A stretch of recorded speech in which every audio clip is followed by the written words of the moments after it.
Today, I'm super happy to have Professor Doris Sommer with us, who kindly took some time out of her schedule working as a professor in Harvard on wonderful substance, but also wonderful ventures, both of which will be part of our conversation today.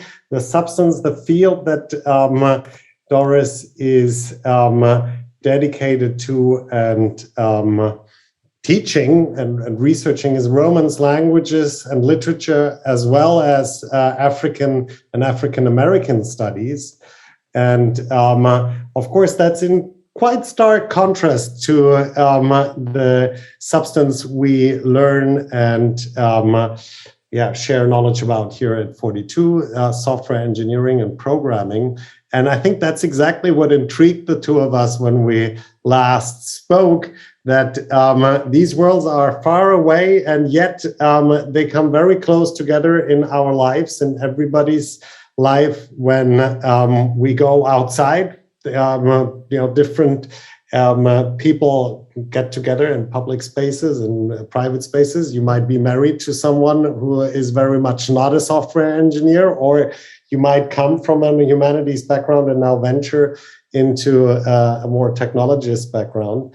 And what Doris and I found is that there is a deep benefit from engaging with the world of the unknown, of the other. So to some degree, I guess Doris and I will make a pitch for 42 students and 42 community members to engage in humanities, in literature, in arts and culture, and use that to generate innovation, creativity, civic engagement. I guess, Doris, I'm sorry, it's a long introduction, but there's so much to say.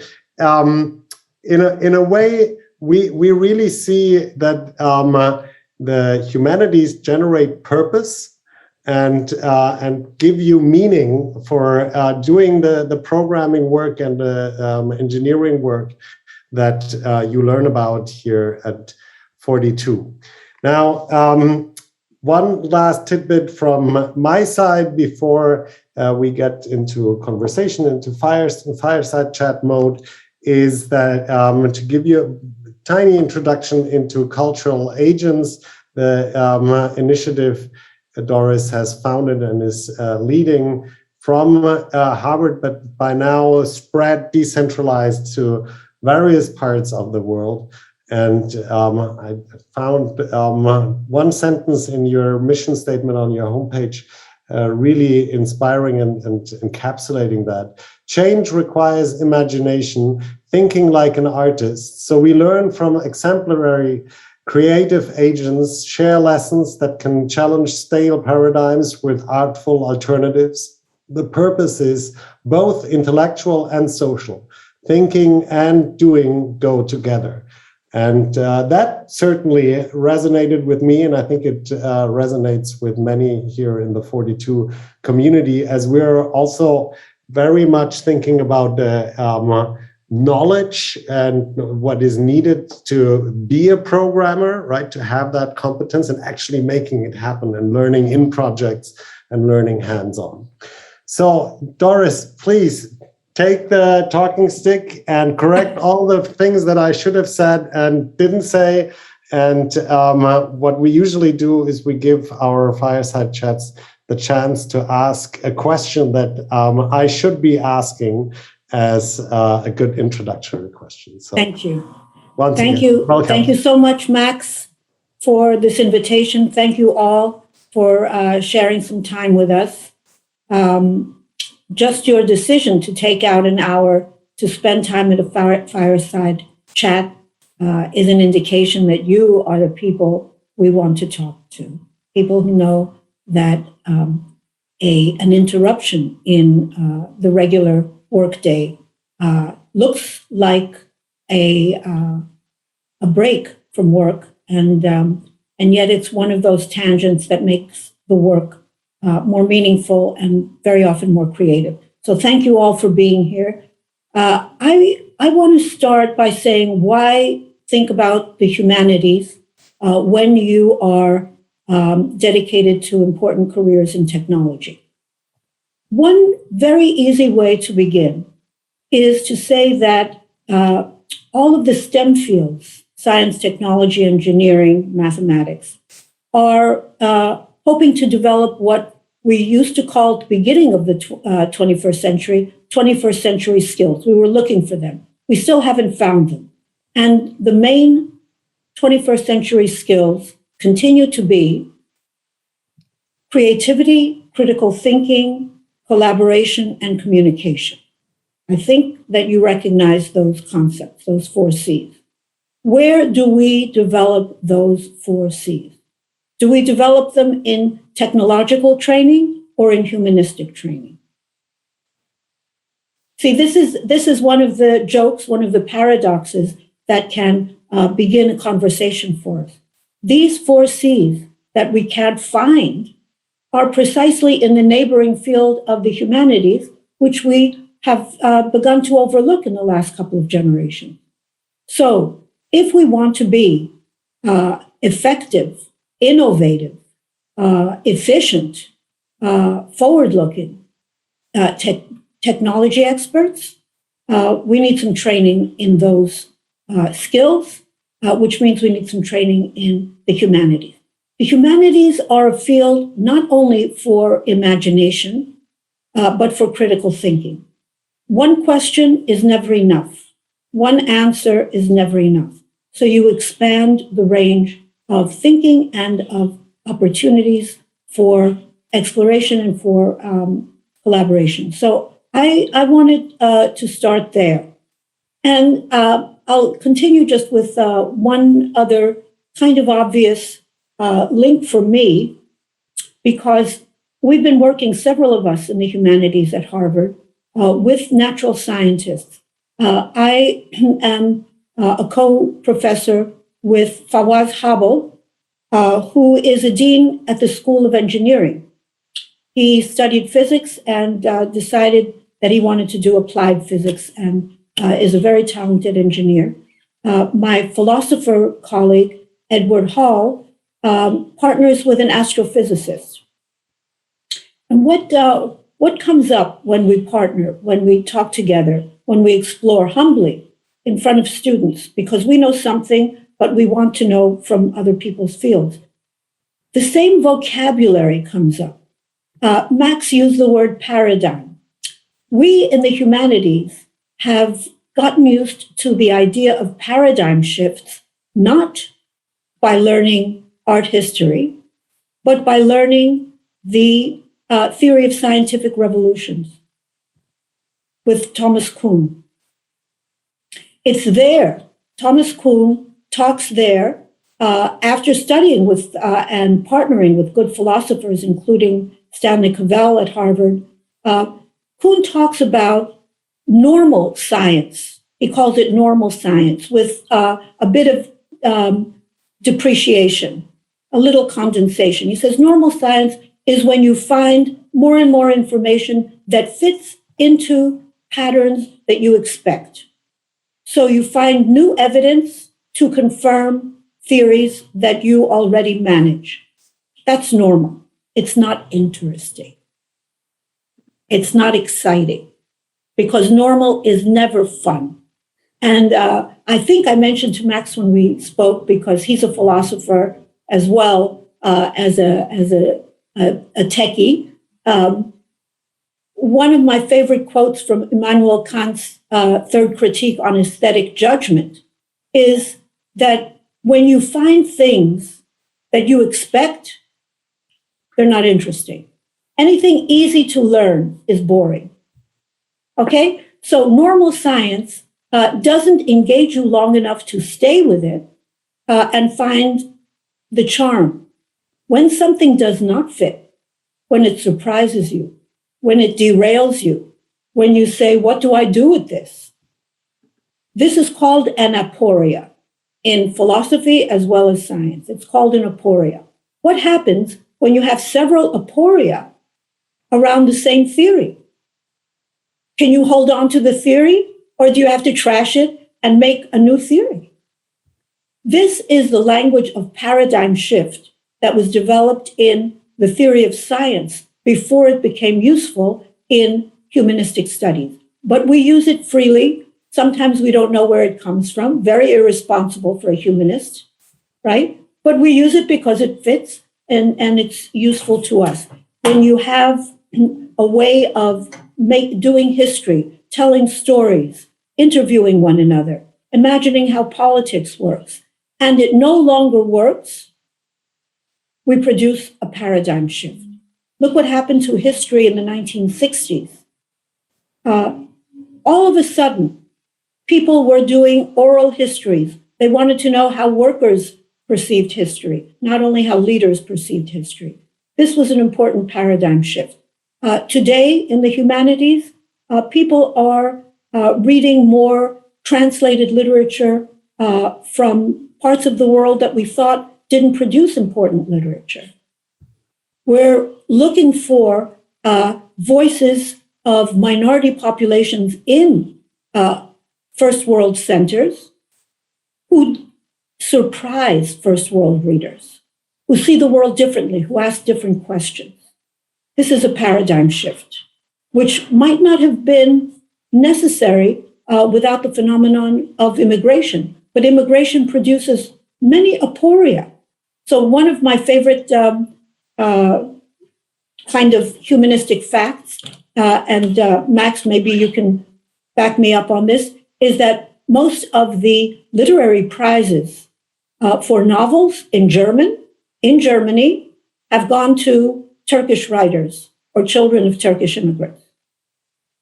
Wow, I did not know that, but I'll confirm or decline that confirmation after our meeting. That is a really interesting if you look up. And more generally, as a lot of folks joined, I think from around the world, there was probably a little hiccup with the links. Welcome. I see folks from Sao Paulo and Amsterdam and different parts of the 42 universe now with us. Let me thank you for making that connection very eloquently that I think is at the heart of this conversation for the 42 community to really say, look, guys, we are great in teaching programming, but the part where it's about us as humans, what we already have cemented in the way we talk about 42 with the peer feedback, which already has these collaboration features, right? We have it deep in the 42 DNA because people have to be curious and have to have that appetite for learning if you want to engage in the peer learning. But you made the case on a higher paradigm shifting innovation level that at the heart of it is curiosity and the way to think out of the box, right? And I want to just highlight and see if you agree that there is at least two very, very societal level paradigm shifts happening right now where we need to make sense, again, something that we learn as humans in the humanities.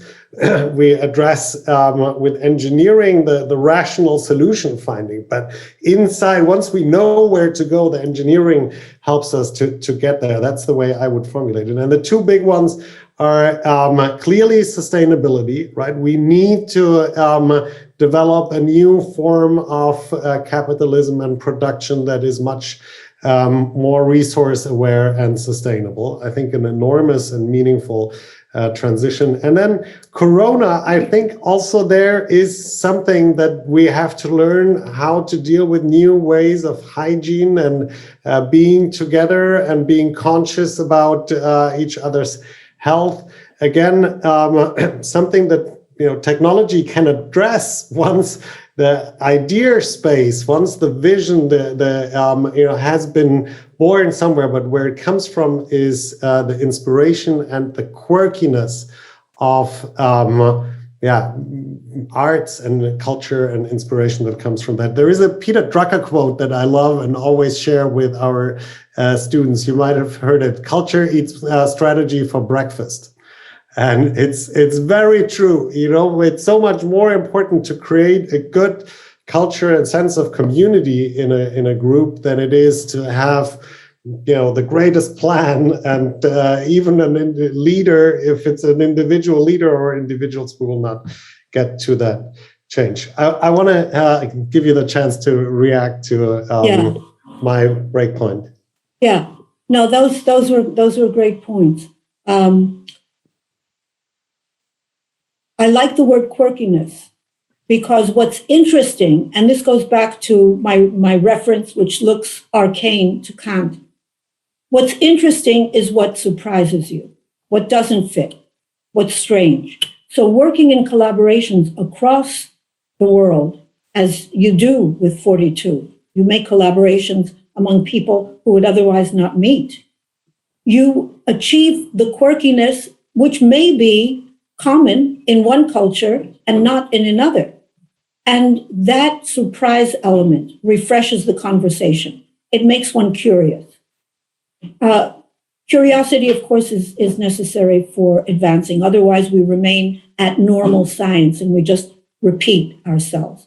So I want to underline the importance of quirkiness. In aesthetics, we call it basically defamiliarization, which means surprise. You thought you knew what you were looking at, and all of a sudden it doesn't look familiar, and you have to ask about it. Surprise is the element that keeps us going. Quirkiness is the element that keeps us going. The other thing I want to comment on, which you touched on, but I think it needs to be developed, is the word culture. When you say culture eats strategy for breakfast, culture sounds like a big, powerful machine or monster. However, it itself has an important aporia in its heart, the word culture. If you look up, I invite all of you to look up a word called culture in a book that's standard for humanists and social scientists. It's called Keywords, just keywords, and it's translated in every language, that I manage, Romance languages, and I know it's in German. Keywords. It's written by Raymond Williams, who was a professor of English at Oxford University.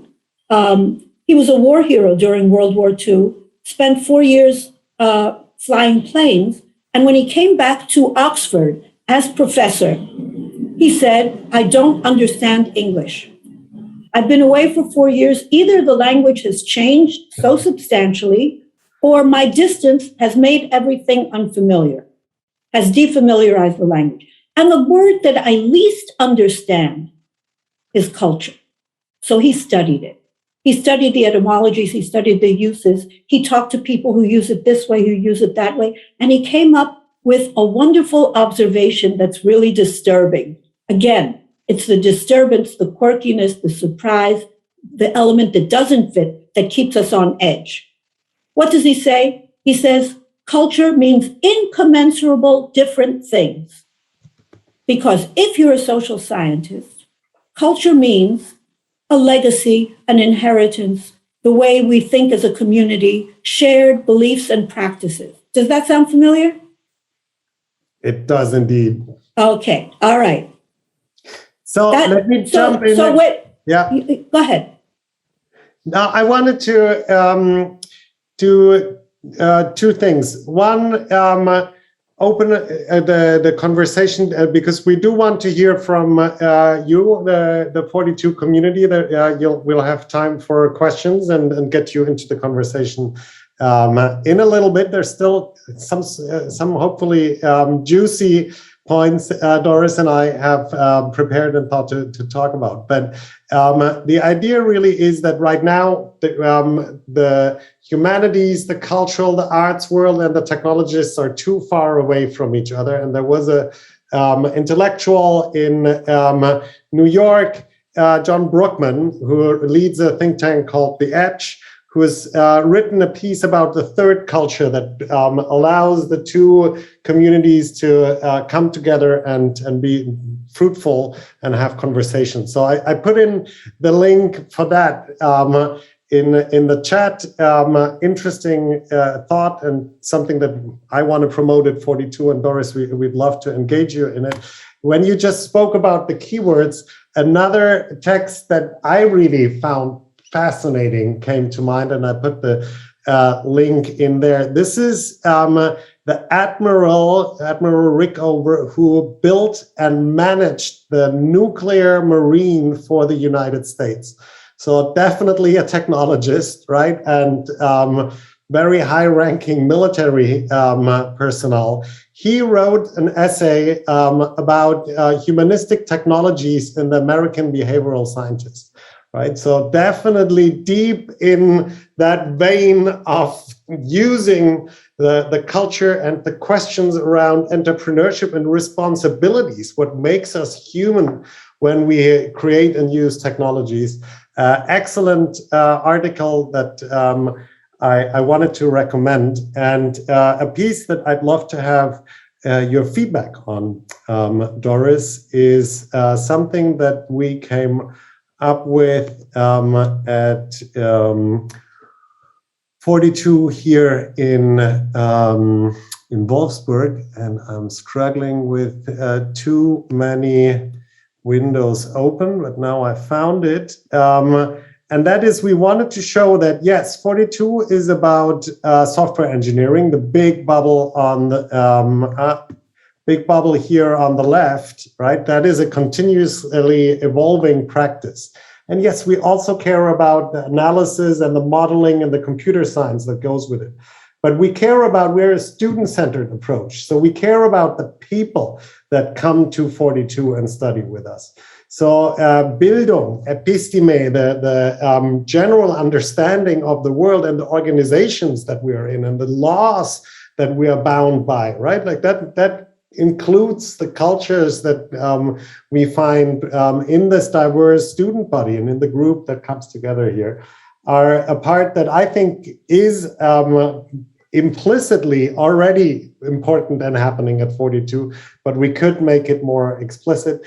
And then the other aspect where I think you have some comments is Lebenskunst, the art of living, savoir vivre, finding your own pace, the habits that make your life good, right? To make you happy. We have a library for happy software engineers.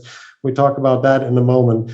And would you suggest that we resize the bubbles, that we name them differently? Are there aspects that particularly speak to you, or some that you would recommend us to rethink? Yes, thank you. Thanks for the invitation. But I want to drop the second shoe, Max, because when I said culture means incommensurable things, I mentioned one. One is the inherited package, the legacy, right?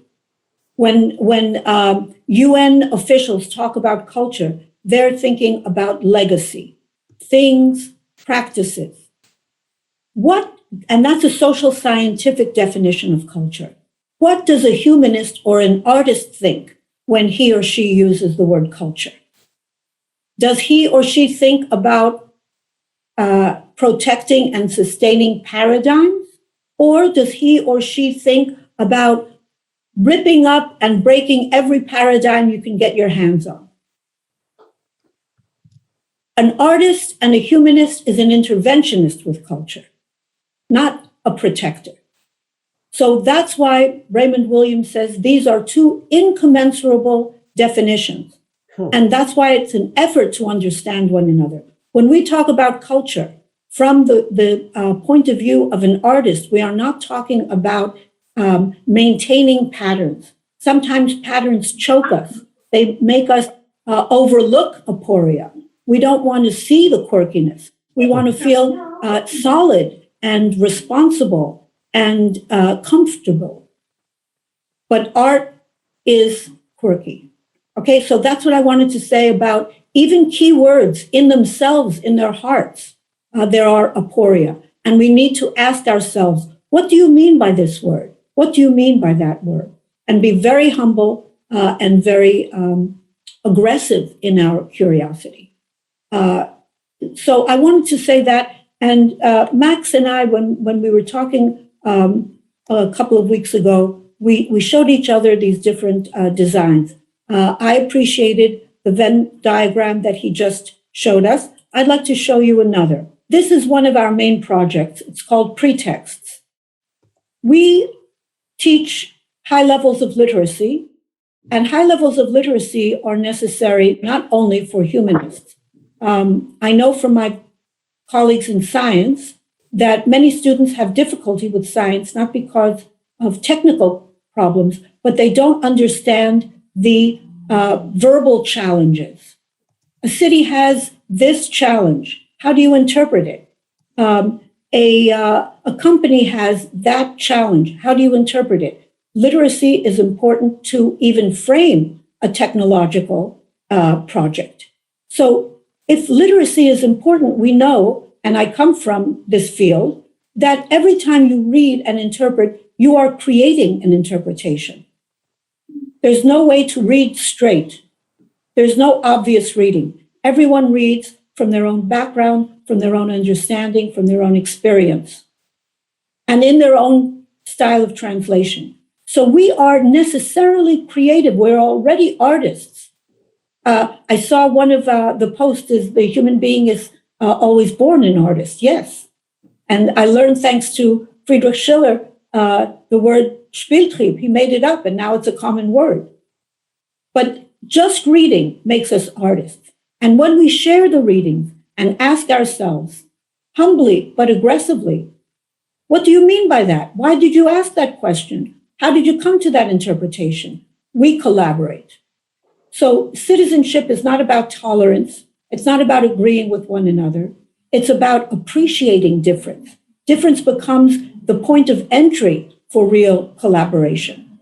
It's not easy, but as we already said, anything that's easy is not interesting. So I wanted to show you our diagram, which is not a Venn, it's not overlapping, it's a gear system. If you come in through creativity, you need reading and collaboration. If you want to collaborate, you need creativity and reading. If you want reading, you will bring the other two gears with you in any case. It doesn't matter where you start, but the gears continue to move each other. And what I want to say also about sustainability, and then I will stop because I very much agree with and appreciate Max's invitation for everyone to engage here. The only thing I want to say is that also from my engineering colleague Fawaz, I learned how to see the chart of the 17 Sustainable Development Goals. Every one of them depends on all of the others. Just imagine that you want to develop potable water, clean water. What do you need to develop clean water? You need, for example, gender equity, conservation, jobs, education. Look at the chart and you'll see you need everything. What do you need to promote education? Well, you need drinkable water, you need gender equity, you need education, you need jobs, you need conservation, you need everything. Point anywhere and it's a Ouija board. It's an acupuncture chart. Every point lights up every point. So that's another way to underline the invitation that Max and I are making now to think broadly, because technology needs all of those other elements to really progress. Okay, so as we say in Spanish, I have spoken. He dicho. I'm not going to say anymore. Thank you. I think a little, and that is the book recommendations that you had for us. We should definitely go through those. Don't need to spend a whole lot of time. And I did, because you showed the pretext. Of course, that's part of the Cultural Agents program. And what fascinates me in that scenario that you created is that you call them agents, but another word would be entrepreneurs, right? Yeah. These are people who identify opportunities and really engage in sizing opportunities to change their local contexts, and in that process change themselves and grow and become people. And for me, the connection between entrepreneurship, having the ability, the mindset to go for something, and that means taking the responsibility also for what that entails, right? And both are things that I think are already significant parts of the 42 training model. But I think we can carve it out even more, and I'd love to hear your 2 cents that come in, learning to learning through the practice that your cultural agents are doing, and what's the fuel that gets that engine going? What's the design? What are the aspects that you put into the organization so that it succeeds in its mission? Okay, I pronounced just now that I wouldn't speak anymore until other people did, so I will be very brief. I'm very happy that you mentioned the relationship with entrepreneurship, because entrepreneurs know not only that they will take risks, but 9 of the 10 risks won't work. And they're not dissuaded. That's the process of trial and error. And every good scientist knows that progress is not linear. One doesn't go to look for an answer without being derailed. They get derailed, and then they discover new possibilities, new businesses, new ideas. Okay, so entrepreneurship costs, but it's exciting. And the other thing that Cultural Agents does at Harvard is participate in a course called Entrepreneurship in Intractable Situations. It's organized by my colleague in the business school, Tarun Khanna. And one of the modules is Thinking Like an Artist. 1/4 of the course is dedicated to thinking like an artist. Yeah. So this was the motto for the very brilliant, talented mayor of Bogota, Colombia, who managed to develop a livable and very pleasant city from the worst city in the world at the time, 1995. And when his culture secretary said, "Look, boss, there's nothing to do here. Everyone is leaving who can leave. This is a lost cause. It's time to bring out the clowns." Mocos, because he's an artist and a trickster, said, "That's a good idea." And he fired 20 very corrupt, because they were all corrupt, traffic cops in the middle of a busy, chaotic city, and put pantomime artists there. Just artists. They had no authority. They couldn't even take your name, let alone give you a ticket. But the shame of being laughed at by the whole city when you cross the street badly cured people of their bad habits. So the artist takes a metaphor seriously, takes a joke seriously, allows the imagination to run. Yes, I wanted to say that about entrepreneurship. It follows tangents. Wonderful. So let's make it true. 42 from around the world. How does that sound? Bringing more artistic, more cultural practice and thinking into what we do here on a daily basis. Is it meaningful? Is it a stupid idea? Please feel very much encouraged to come up with disagreeing positions as well. We'd love to hear from you. We don't have anybody raising their hand in the moment, so you can just unmute, or if you want to be polite, raise your hand. Alternatively, put a question into the chat. Always the first one that needs a little icebreaker. After that, things get easier. Who's the brave one? Excuse me? Hi, Circo. Nice to meet you. Hello, I'm Ciro from 42 São Paulo. I hope that I can express well and you can understand my English. I'm thinking about this type of work in technology when you come through a come to a community and you try to understand what's happening there and and then you face their culture, and maybe it's time to understand that even if we come from 42, that the best technology or help that they need or they want to improve is not a digital technology. Maybe it's not even an electric technology. It's just the one that use the resources that are close to them, that they don't need to bring something that is outside of their environment. So thinking about that, I wanted to hear from you how to understand when we perceive that the knowledge that we have most is not the one that is best for help them.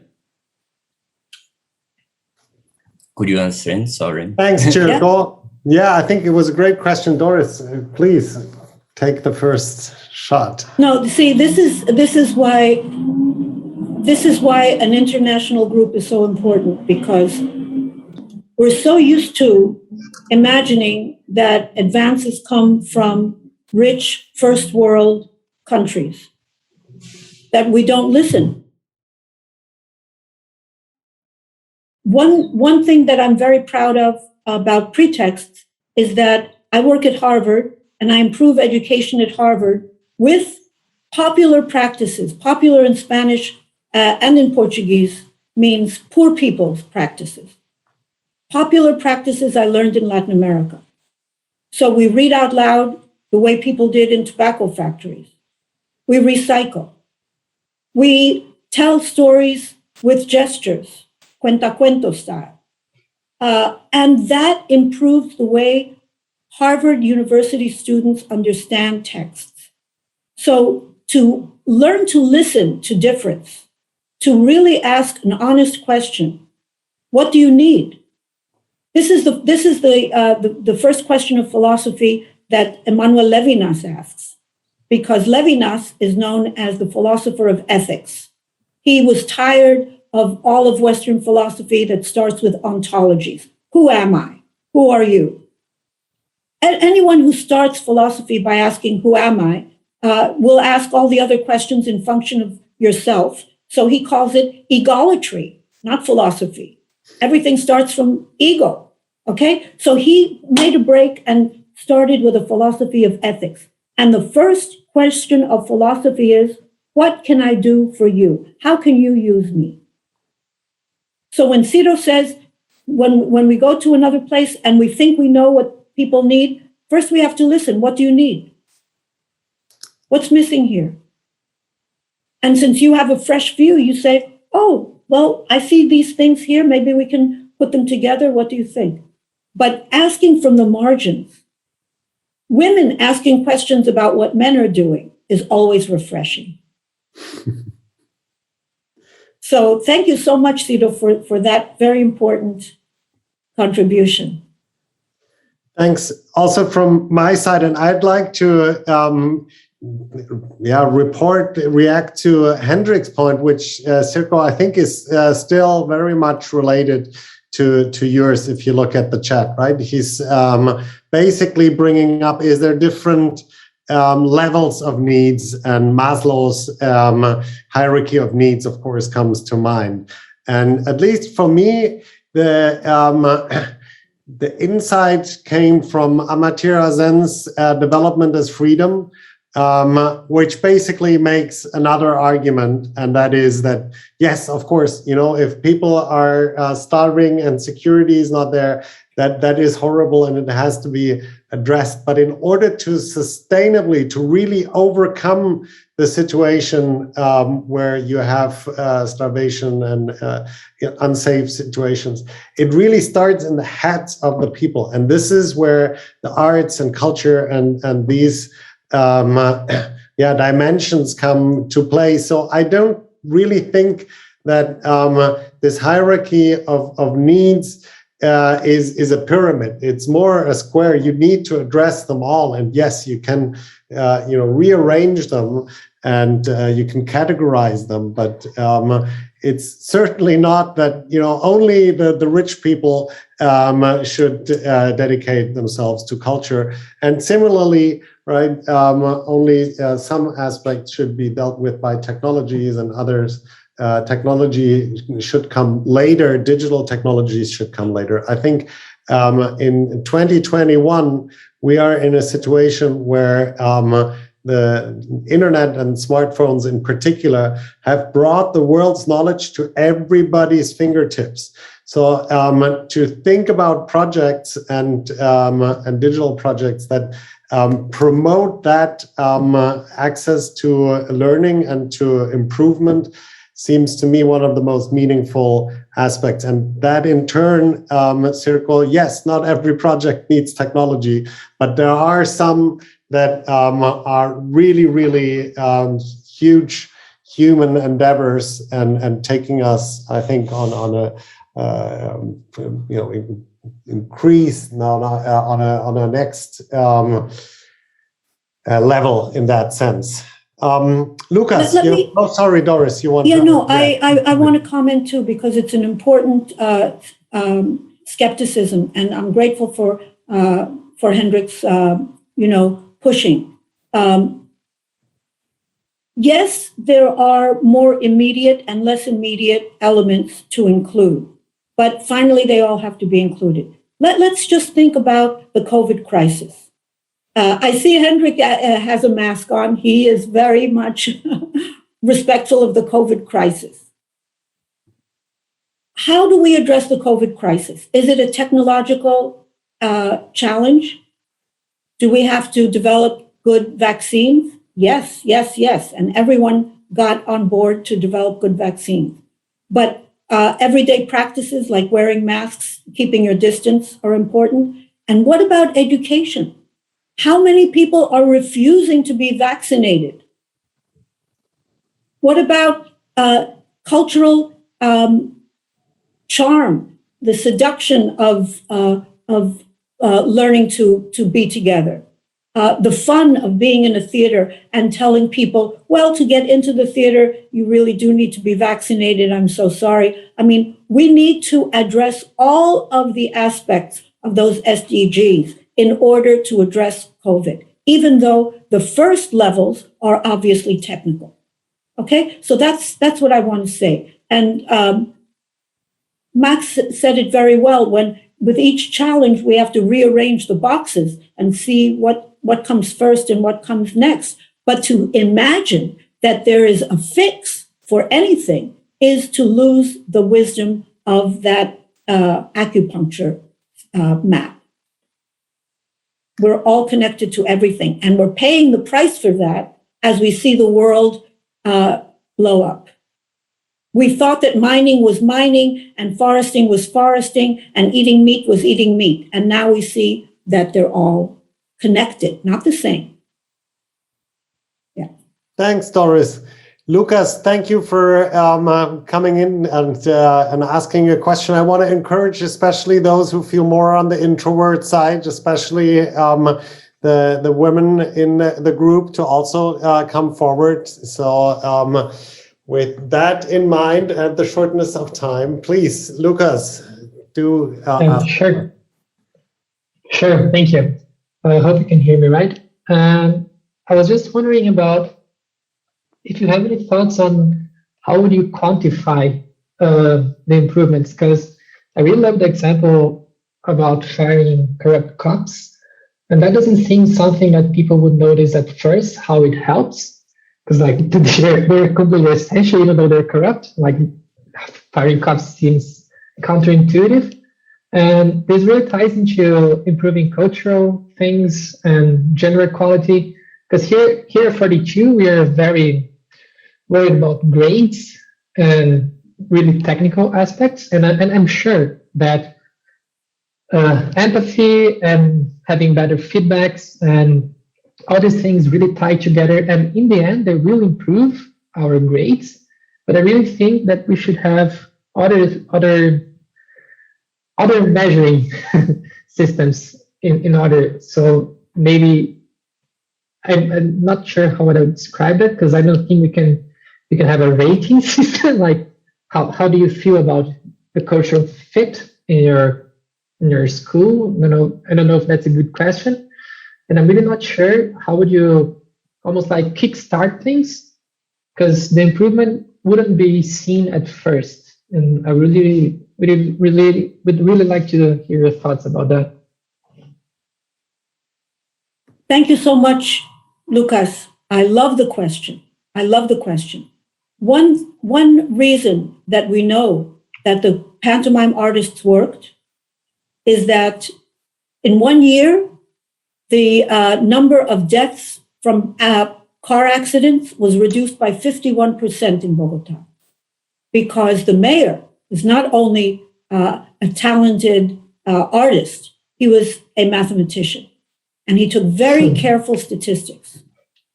And after 2 administrations, he could show people that the homicide rate was reduced by almost 70%, and payments in taxes increased 300%. It tripled, because people knew that he would not steal the money. So measuring is super important. And you're absolutely right. It's a challenge, because people who are creative are resistant to being evaluated. And this is a stigma against evaluation that we have to overcome with artists. So the struggle is not just with technicians who don't take art seriously. The struggle is also with artists who don't take technology seriously. So let me show you what we're doing also with cultural agents. As Max already said,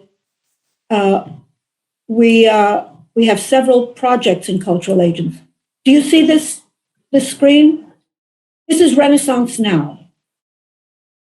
And it's a platform to collect interesting innovations in culture and technology and politics that will help us renew the world.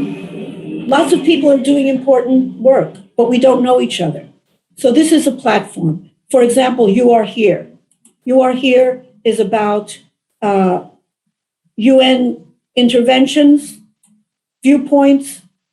This is a great intervention of Japanese dancers who act as samurais, who have a war against litter, against garbage in the streets.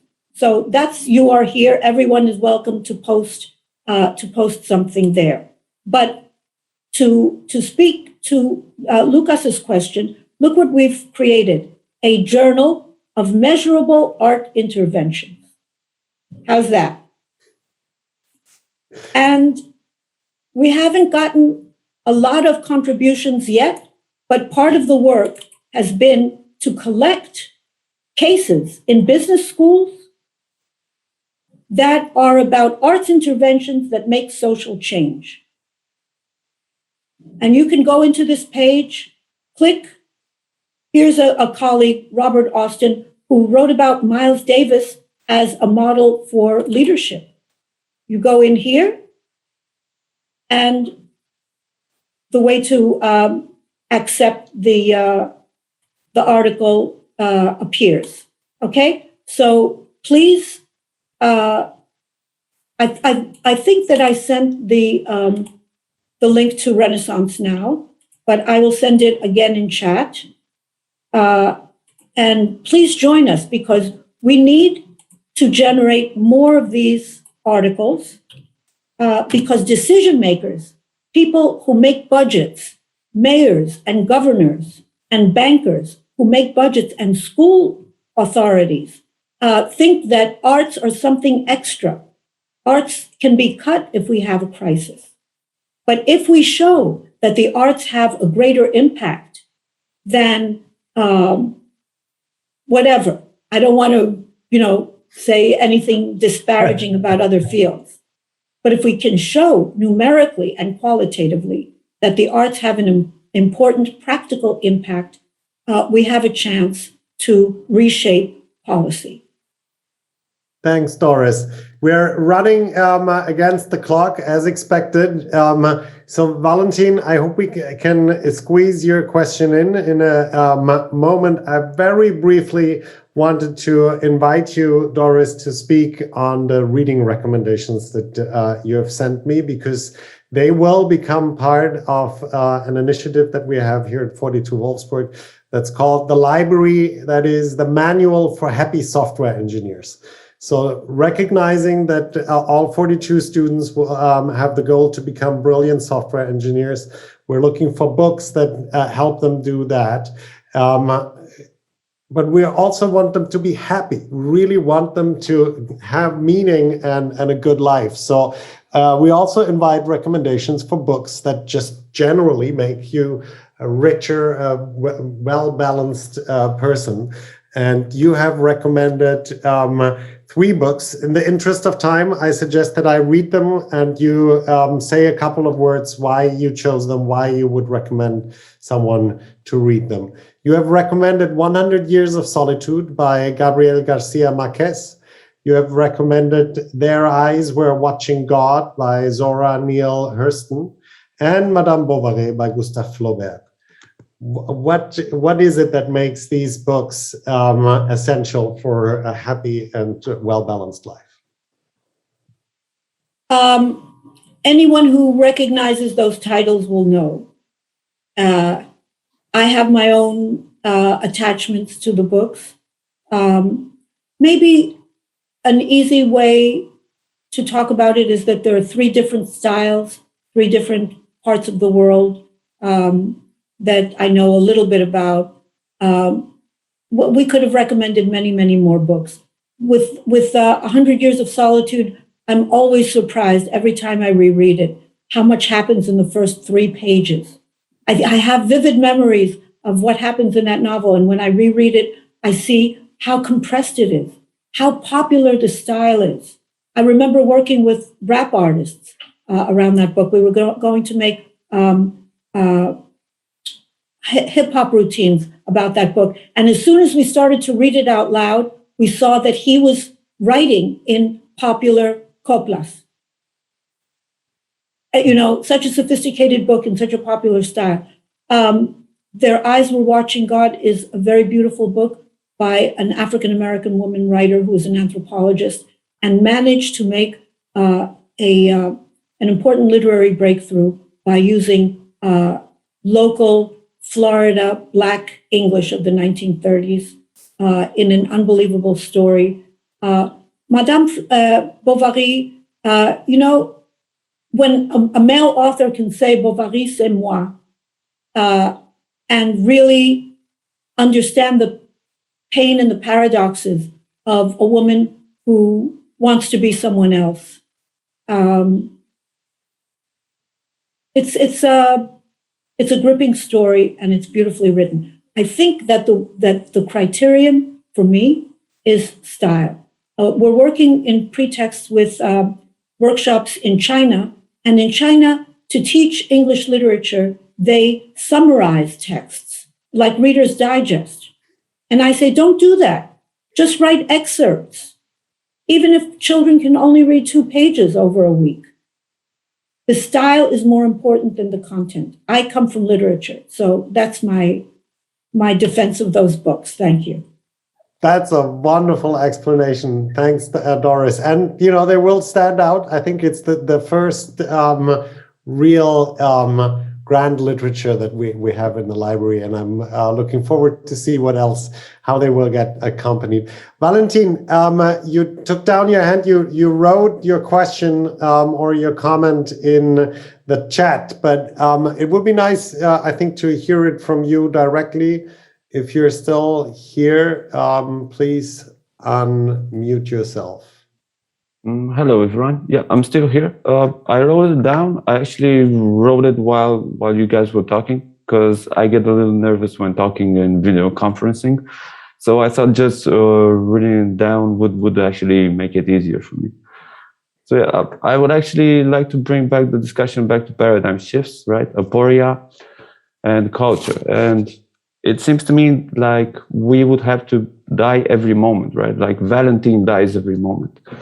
If he doesn't die every moment, he will not be able to evolve, because everything is constantly changing. And what actually keeps us from not dying every moment is actually just the attachment to our own mind. So what we actually constructed as me being Valentine, right? Or you being Max, right? Or Doris being Doris. So yeah, also I would like to compare like the concept of Trimurti, which is a Hindu concept, to three energies that we actually have, like creating, protecting, and then destroying, right? So this would be culture.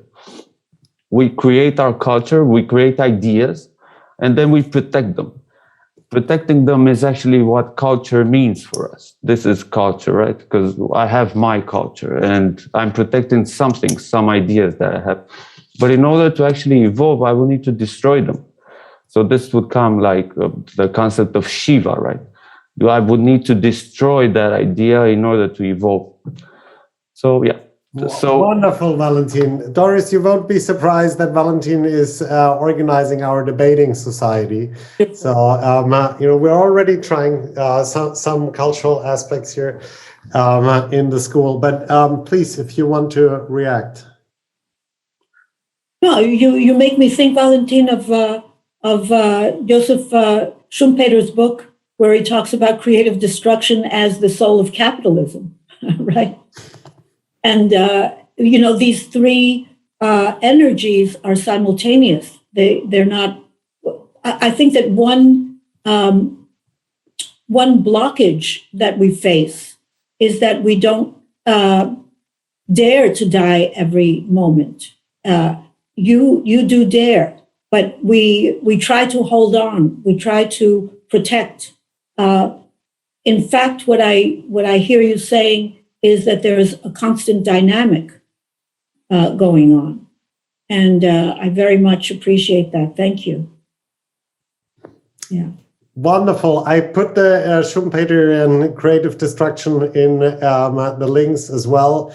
Something that I care deeply about. It's the area of my PhD, Doris, if you remember. So we'd love to continue to hear from you about what we discussed, and especially, of course, ideas for how to make these cultural meaning creating, curiosity creating, innovation creating practices more part of 42 than they are already.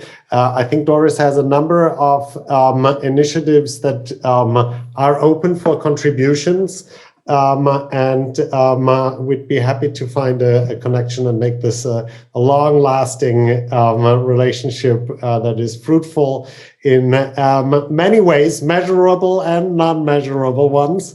And Doris, thank you so much for your time. Looking forward to the journey with you. Thank you so much. Thank you all for joining us. Thank you so much, Max, for the invitation. I'm really impressed by the group, by the level of the conversation, and look forward to more. Thank you. Goodbye. Have a great day. Cheers.